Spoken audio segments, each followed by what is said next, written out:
Everyone told you inflation was over. The Federal Reserve signaled it, the headlines declared it.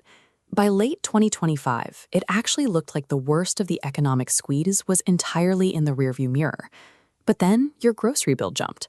Gas became suddenly more expensive. Consumers looking at receipts started wondering why a supposedly recovered economy felt exactly like a crisis. This chart shows exactly what broke that illusion. We are looking at the Consumer Price Index. Notice the line drops to 2.4% in February, before spiking to 3.8% in April, the highest rate in 3 years. But the system isn't collapsing. Instead, that single number masks two completely separate economic forces hitting your wallet at the same time. Dismissing this as a minor statistical blip is a mistake. To navigate this new reality, we have to pull those two forces apart and understand exactly how they operate. Let's start with thread 1, the sudden geopolitical energy shock. In early 2026, the Iran war effectively closed the Strait of Hormuz, squeezing millions of barrels of oil out of the global market. A disruption in global oil doesn't stop at the gas pump. It slowly works its way into the broader economy, raising the cost to transport almost every physical good you buy. Looking at the top panels, a historic 5% supply disruption causes a massive price surge. While the lines comparing present to past show our modern economy is more insulated than the 1980 crisis, this drop still guarantees a painful spike for consumers. The good news is that energy spikes, while painful, act like a sudden storm. They are highly volatile, but history shows they eventually stabilize as global supply chains find new routes and adjust to the shortage. The war makes terrifying headlines, and the shock at the pump is acute. Ultimately, though, this is a temporary disruption passing through the broader economy. Which brings us to thread 2. Operating entirely in the background are the structural trade tariffs introduced in 2025.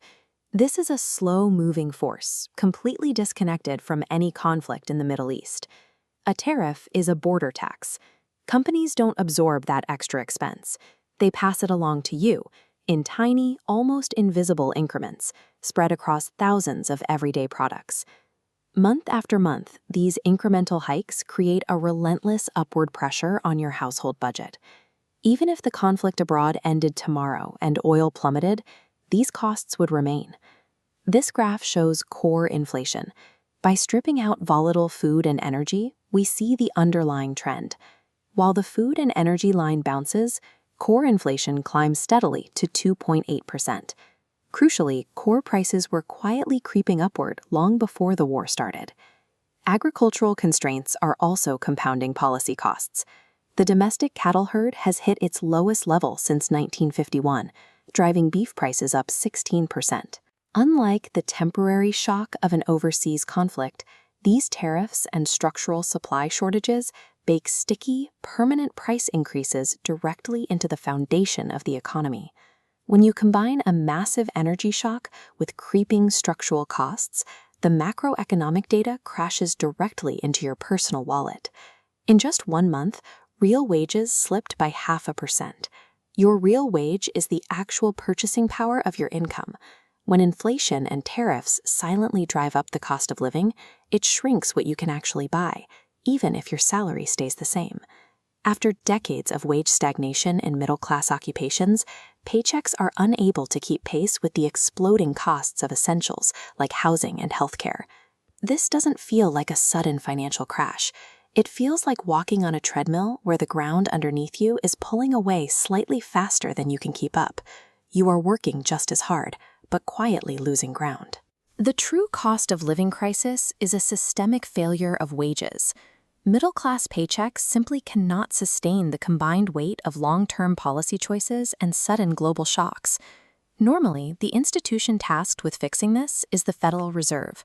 Right now, they are effectively trapped by these two competing forces. If the Fed raises rates to kill inflation, they make borrowing more expensive, risking a massive blow to an already buckling economy. But if they cut rates to offer immediate relief, they risk pouring cheap money onto an inflation fire that hasn't been extinguished. Under new leadership, the central bank chose a third path: paralysis. They are holding the federal funds rate steady, waiting to see whether the temporary energy shock or sticky core prices will dictate the future. Inflation was never a single villain we defeated and locked away. It operates like overlapping weather systems rolling through the economy, one after another. To make sense of the headlines, you have to separate the loud, fading geopolitical shocks from the quiet, structural policies that permanently raise the floor on prices.